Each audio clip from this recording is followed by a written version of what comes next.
Her sister slipped and said, "You're way better than her 10 other exes." She finally chose a good guy, but she told me I was her first. I smiled until I found a journal where she rated every guy she slept with.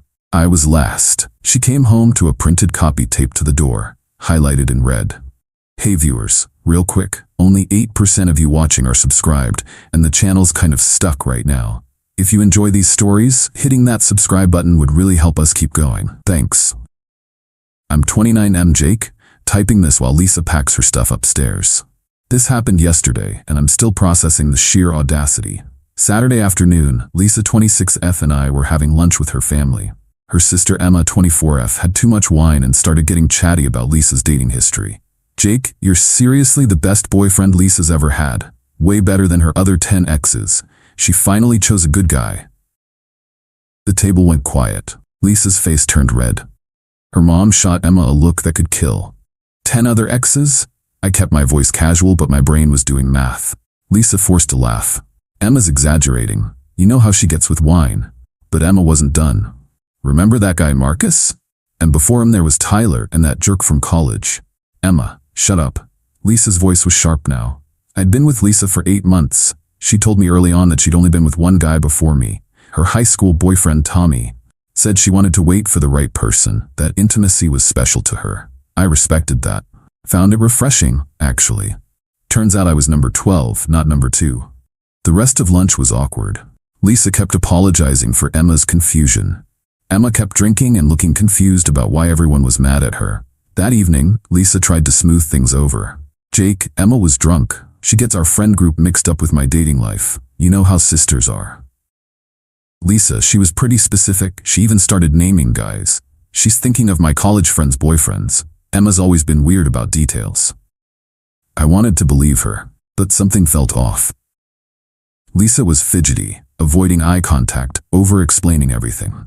Looking back, this wasn't new behavior. She'd always been secretive about her phone, weird about running into people around town, always had explanations for everything.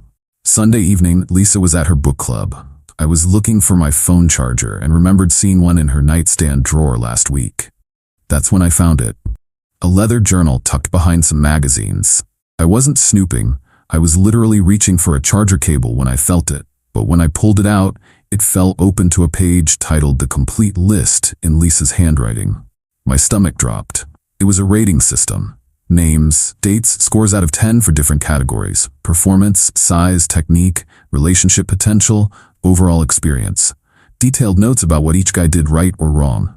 12 names total. I was at the bottom. Number 12. The entries weren't just from before we dated, they were ongoing. She'd been updating this thing throughout our entire relationship. My scores? 4 out of 10 for performance, 3 out of 10 for size, 6 out of 10 for technique, 2 out of 10 for excitement factor. Overall rating 3.8 out of 10. The notes were worse. Sweet but boring. Predictable. Tries hard but no natural talent. Good boyfriend material but disappointing physically. Can live with it for stability. Can live with it for stability. The guy above me, Marcus, got straight 9s and 10s. Best I've ever had. Amazing connection. Wish he wanted something serious instead of just fun. Another ex got an 8 overall with notes like, "Incredible chemistry, made me feel alive. Too bad he moved away." Number 3 on the list had notes, "Wild and exciting. Never knew what to expect." Relationship was chaos, but the physical connection was unreal. I sat there reading this thing for 30 minutes, every detail of our private moments analyzed and compared to 11 other guys, ranked dead last in almost everything that mattered to her.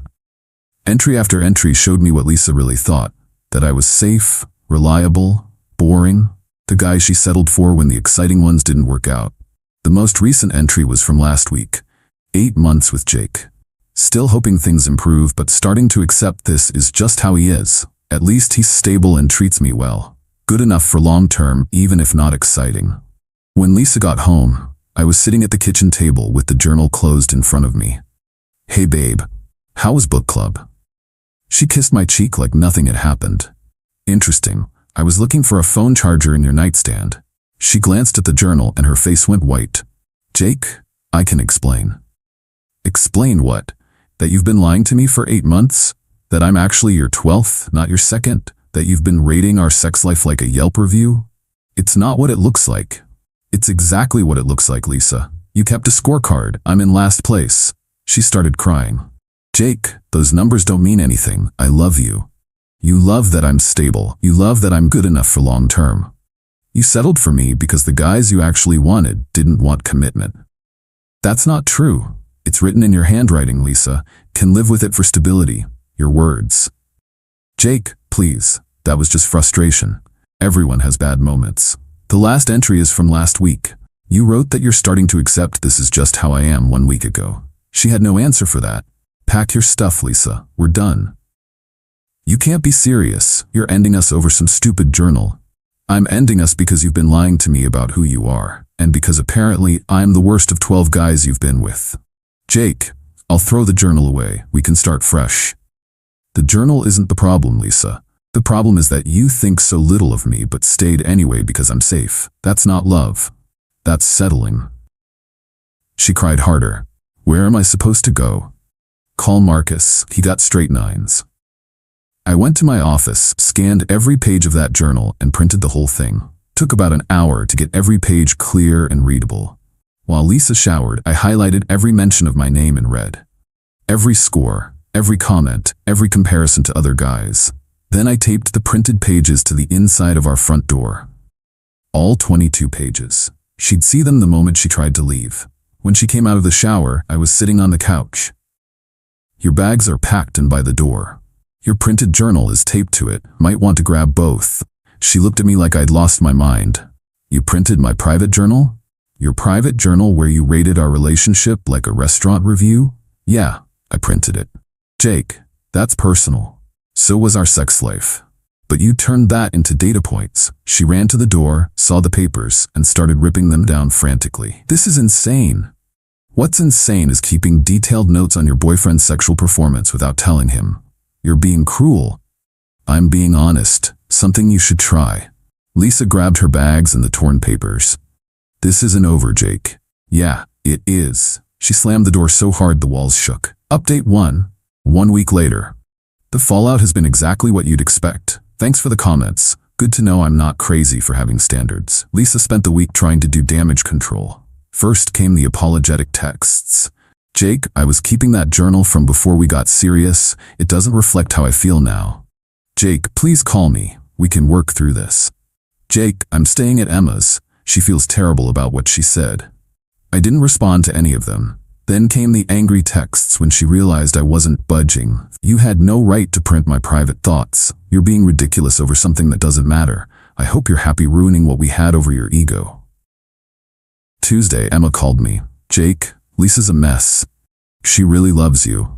Emma, she ranked me last out of 12 guys. That's not love. She was young when she started that journal. People change. She updated it last week, Emma. Called me disappointing but good enough for stability.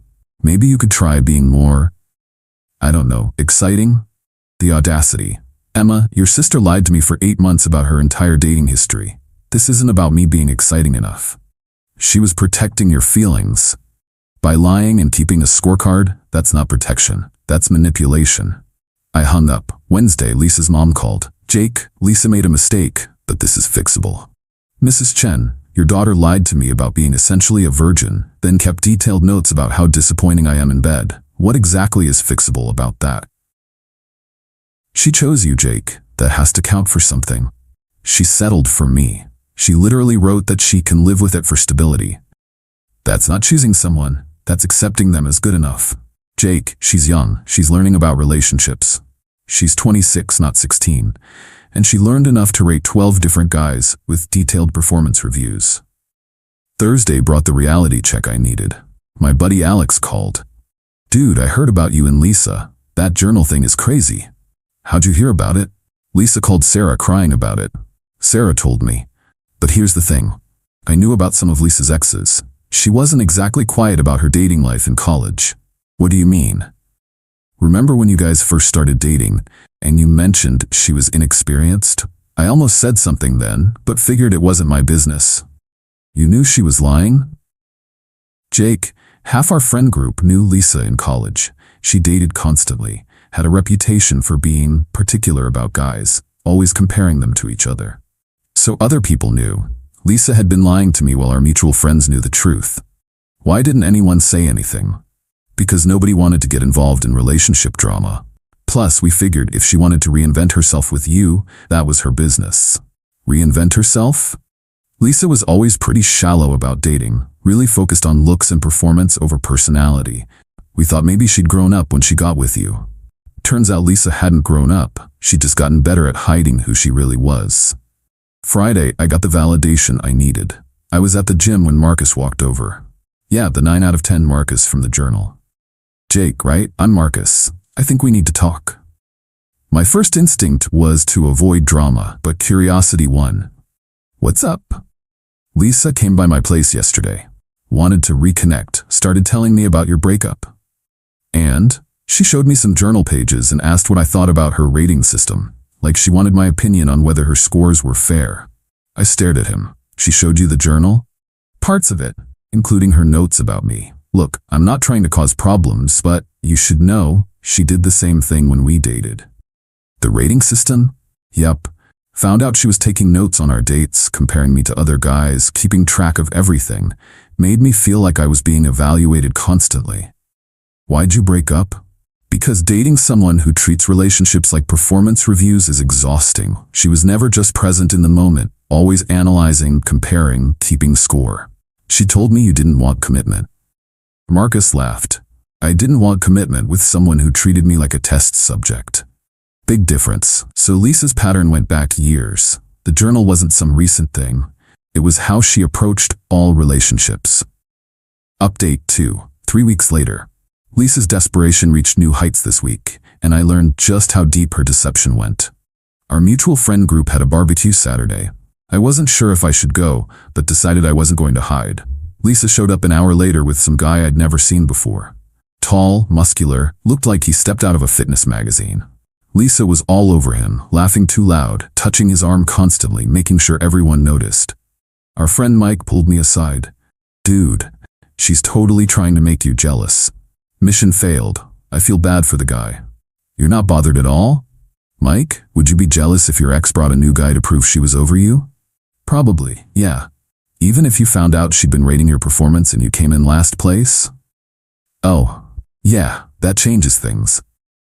But here's where it got interesting. Sarah, Alex's girlfriend, came over looking uncomfortable. Jake, can I talk to you privately? We walked to the corner of the yard. I need to tell you something about Lisa, about her dating history. What about it? You know how she told you she'd only been with one guy before you? Yeah, Tommy from high school. Sarah shook her head. Jake, there was no Tommy. I went to high school with Lisa. She didn't have a boyfriend named Tommy. She barely dated anyone in high school. My brain started spinning. Then who was the one guy she claimed to have been with? That's just it. She made him up. The whole story about waiting for the right person, being inexperienced, all of it was fake. How do you know? Because Lisa and I were roommates junior year of college. I watched her date constantly. She had a different guy every few weeks, and she was always weird about it, taking notes, comparing them, talking about them like they were projects. She's been doing this for years? Since I've known her. But here's the really messed up part. She used to brag about manipulating guys by pretending to be inexperienced, said it made them feel special and try harder. I felt sick. She planned this from the beginning. Jake, I'm sorry. I should have said something when you guys started dating, but I thought maybe she'd changed. Why are you telling me now? Because of what she's doing to that new guy. I heard her on the phone earlier telling Emma about her research on him. She's already planning how to play him. Lisa wasn't just documenting her relationships, she was engineering them. Sunday, Emma called me. For the first time, she sounded genuinely apologetic.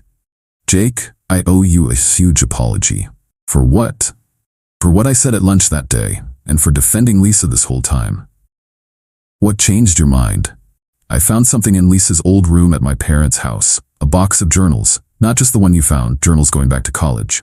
More rating systems? Worse. Plans. She literally planned out how to manipulate different types of guys. There's a whole section about playing innocent to make guys feel protective and special.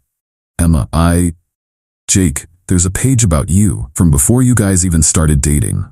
She researched you through mutual friends, found out you were looking for something serious, and planned the whole, inexperienced thing specifically for you. The room started spinning. Lisa had targeted me. She planned everything? The sweet, innocent act. The story about Tommy, waiting to have sex until you felt special. All of it was calculated to make you fall for her. Why are you telling me this? Because that new guy she's with? I heard her on the phone planning the same thing. She's gonna tell him he's only her second or third. Play up the inexperience angle again.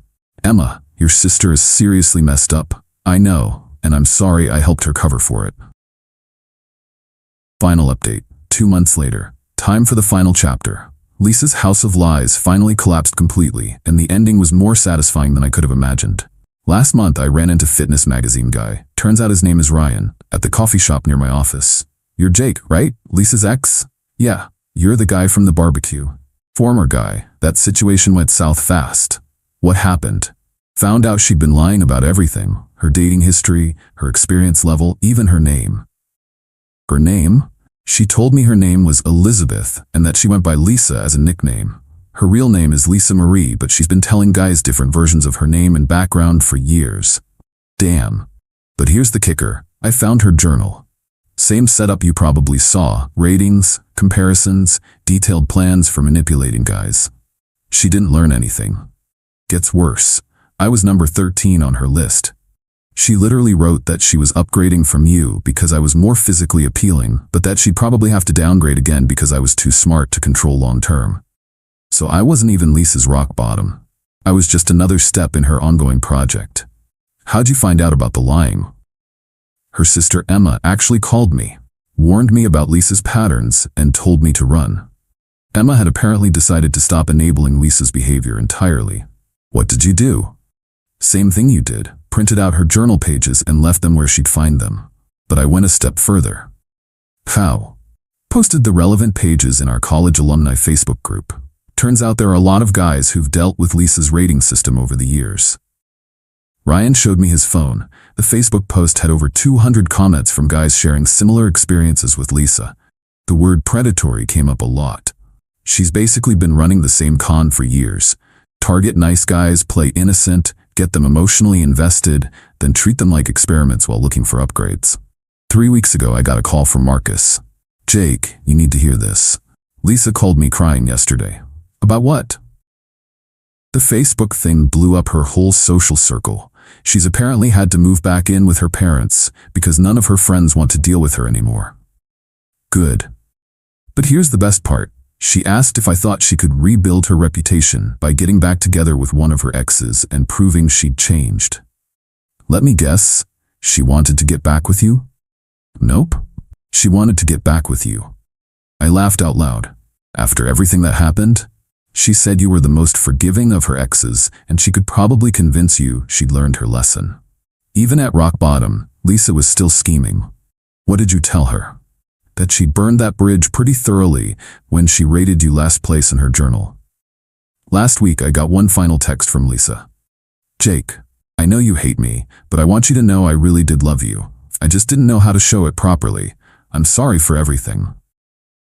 I didn't respond, but I did save the screenshot because it perfectly captured who Lisa really was. Still manipulating, still playing victim, still trying to control the narrative. Sarah from our friend group texted me yesterday. Thought you'd want to know. Lisa tried to join our book club. We voted no. Nobody wants to deal with her drama anymore. Turns out when you treat people like experiments for years, word gets around. Me, I'm doing great. Started dating someone new 2 weeks ago. Jessica's 27, works as a teacher, actually communicates like a normal person. No journals, no ratings, no elaborate manipulation schemes. The difference is incredible. Jessica treats our relationship like a partnership, not a research project. When we have conversations, she's present instead of analyzing. When we're intimate, she's focused on us instead of comparing me to a mental scorecard. Most importantly, Jessica told me about her dating history honestly from the start. 3 previous relationships, why they ended, what she learned from each one. No lies, no manipulation, no fake personas. I learned something valuable from the Lisa experience. When someone shows you who they are through their actions, believe them. Lisa showed me she was someone who lied about fundamental things and treated relationships like experiments. The journal wasn't the problem. It was just the evidence. The rating system was never about my performance. It was about Lisa's need to control and categorize everyone in her life. She couldn't just experience love. She had to study it, measure it, manipulate it. That's not partnership. That's pathology. For any guy reading this who discovers his girlfriend has been keeping score, it's not about you not being good enough. It's about her treating human connection like data collection instead of experiencing it authentically. Lisa didn't settle for me because I was safe. She targeted me because she thought I was controllable. The difference matters. I'm grateful Emma had too much wine that day. Saved me from wasting years with someone who saw me as a project instead of a person. Best last place finish of my life.